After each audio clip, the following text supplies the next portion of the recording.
Hey guys, this is Force Reacts, and I'm back to react to My Hero Academia, Season 6, Episode 22, Friend. So, yes, what happened last time is that we wrapped up Deku's fight with Lady Nagant, just got some good old backstory for her, and, we just learned why she is the way she is, and what her deal is, working for All for One, and, yeah, and so, she also explodes, she's likely dead, but they keep saying, oh, we need to get her immediate medical attention or whatever.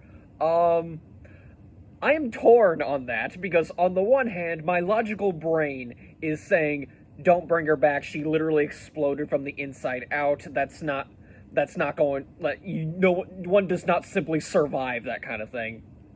But my emotional brain is also going, I love Lady Nagant, please don't kill her. So I am very much torn on that kind of front, but whatever, at the end of the day. This still affects Deku quite a bit, because, let me put it this way, he was already kind of on his own before, and by on his own, at least he still had help from, All Might, Endeavor, Hawks, Best Genius, those guys.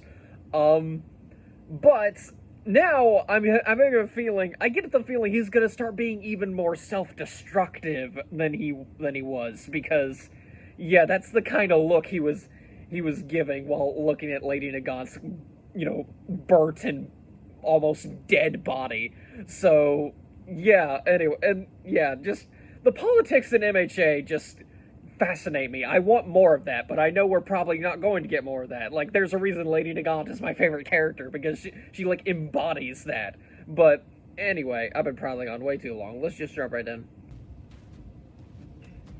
Are we sure it's a good idea to bring Deku here? Because, on the one hand, yeah, we are, relying on him, but maybe don't have him be the front line here?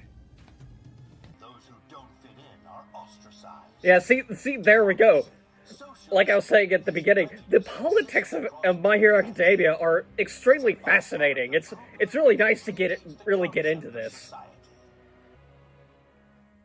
Which means now, and there it is. Now it's your turn. Just throwing those words right there. And of course it exploded, because of course it did. That seems par for the course. He was a key figure during the raid. The one who rounded up any hero secretly aiding the Paranormal Liberation Front. That's a man with courage and grit. That's actually kind of, man, that's kind of sad. Death Arms was wasn't Death Arms the first hero we actually got to see? It was in episode 1, we saw we saw Death Arms, Mount Lady, Convoy Wood. So also I think the one water dude. I can't remember his name, but Water Hose or something like that. But but yikes! Just to learn that he buckled under the pressure. That's freaky. Midoriya just made contact with another hired gun. And he defeated Oh, okay. Just instantly. Wow, alright. I kind of expected this to... I mean, I probably should have expected this from, how many episodes we have left. But, I kind of figured, we get, a few more, this would become a bit more episodic, Listen, you don't have to follow me. Yeah, there we go. Like I said, yeah, Deku's becoming more self-destructive now. He's not... Yeah, oh great. But yeah, I kind of expected this to be a bit more episodic, with, Hold on just a minute. drag it out just a little bit longer. When you were at 100%, and without any backlash. Don't you see? But yeah, I kind of expected, If you continue like this, you'll face off against a villain. Maybe, I don't know, I'll get into it once the episode's done, so. Young man, I'm sorry. Yikes.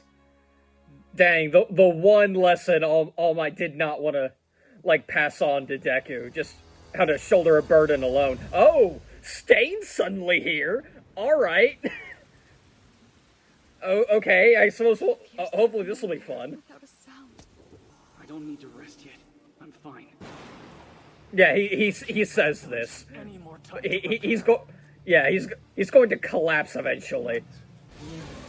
In order for this country to know peace once all right, okay, so man, we really are just speed running this whole thing, huh? To live a normal like they did before. I know it's okay. Yeah, like I said, I'll get into this like when more in detail, like at the end, of the episode. But like, yeah, like I've gotten the point by now. Like, yeah, he's done. He can't. Yeah, he's burning out. Maybe he can tell me where All for One is hiding. Dude, like, you've already fallen into the trap. You like, one thing, yeah, he's got a whole bunch of human shields now. Yeah, and two, like, you have to be more self-aware, my guy. This is not okay. Was around 5 years ago. No, I don't have my gloves. Black Whip then. Yeah, plus you're like, you're incredibly fatigued, my guy. Like, this is going to be. I understand. Yeah, this is going to be quite the situation because, like, yeah, he can't think straight. Like, it's not just his body giving out on him; it's going to be his head. Armor-piercing shot! Oh, suddenly Bakugo. All right. Yeah. Okay. There is one thing Izuku Midoriya needs. Yeah, I'm gonna get his friends or whatever. Yeah, the good old power of friendship saves the day. Yeah, just. Oh, then there's the title of the episode. All right. Found him. I'm gonna guess Bakugo's not the only one here because, yeah, it would be weird if Bakugo was the only one here because okay, here we go. Okay, yeah, I'm gonna guess like, considering you know this whole letter and how everyone got the letter, I'm gonna guess everyone went after him. Who knows? But it is like This is the worst case scenario. then we need to Yeah, like say what you will about Bakugo, he's smart. Like he knows what he's doing. Like. Okay, just everyone shows up. Like, okay. You set me up. Yeah, okay, wow. And Nezu even worked with them. I'm gonna guess they just walked up to Nezu's office, like, hey, can you set up with Endeavor? Oh, yes, this will be very fun. I don't know. He never considers his own well-being.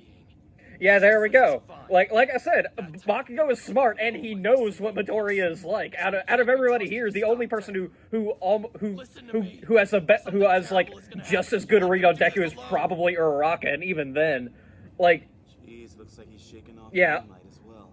I will say, like, Bakugo has surprised me in this arc, because I did not expect to actually kind of like him throughout this.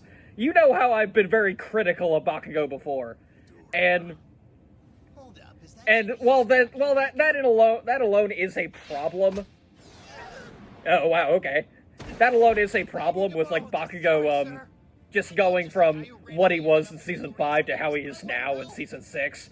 I feel like it could have been like his character could have been like, you know, stretched out a bit more, just like all of a sudden it's like he's actually you can actually see him becoming a better person throughout the seasons, but rather than all of a sudden I just like him now. But Class 1. Besides, I didn't approve our status as an emergency shelter because we have a large campus.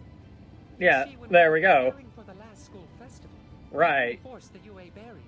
We didn't. Yeah, there we go. Like if there's a fortified place Chance to test it out. better than like if there's a fortified place just as well as a like military camp in Japan right now, it's probably gonna be UA. So Bring your. The villain is secured. We're in the clear, Bakugo. Great explosion murder got dynamite, damn it! Oh, right, I forgot. Sorry. yeah, no, like Bakugo, no one's going to bother remembering that name. Because we're worried about you. Yeah, because you're being an idiot, Deku. It's nice, but I promise I'm fine. Yeah, you say yeah, you with So leave. yeah, you have a whole bunch of luggage under your eyes. I would yeah. Just what we wanted from the famous One for All successor. Hmm. Everyone get out of my way. You're Well, gonna have to make us. You yeah, asshole like I that- wanna be. Yeah, there we go. Like, I have if a it, feeling that's what you were going to say. yeah, Let's do this, class. All right, the entire class versus Midoriya. This is gonna. Oh, this is gonna be real fun. All right then, Mineta, ball him up. Seriously, I think Mineta might actually be like the MVP in this kind of fight. Like if I were to take like let me put it this way: if it were just Midoriya, like and Midoriya was just at 100%, which he nowhere is at right now, and he went up against all of the rest of the class by himself. I think Mineta would be the secret MVP simply because his balls are extremely sticky, and that would severely hamper Deku's movement if he got caught. Like, can you imagine? That would be hilarious, that one of the most hated characters in the show is actually the secret weapon against Deku. But yeah, so okay, what I was talking about earlier, I feel like this Deku vigilante whatever arc that you want to call it could have been stretched out a bit more, maybe have him fight one or two other like assassins before getting into Lady Nagant, and then having that big revelation, really let it stretch out that Deku is tiring himself out. And while he was tiring himself out before meeting Nagant, like after Nagant, then he really starts kicking it into high gear and really tires out, and now we can have this. Like, because I feel like that was a bit of a missed opportunity, just having just, like, maybe making it a bit more episodic, one assassin per episode kind of thing. And then, the big thing with Nagant, and then we get this. But, yeah, that's just me looking at this from a story standpoint, and I'm not really taking into account the fact that the manga industry is extremely fucked. So, yeah, yeah, but yeah, I am at least enjoying myself, and like I said, Bakugo has surprised me with how much I'm enjoying, like, his character and how well he understands Deku. I just wished it wasn't so quote unquote rushed, if that's even the correct word for it. I wish, like, there was a bit more build up to him becoming, like, who he is in this season. So, yeah, anyway, next time we react to Season 6, Episode 23, Deku versus Class A. Oh boy, this is gonna be fun. But, yeah, I got nothing else to say, so I'm just gonna end the video here. So, yeah, until next time, guys. See ya.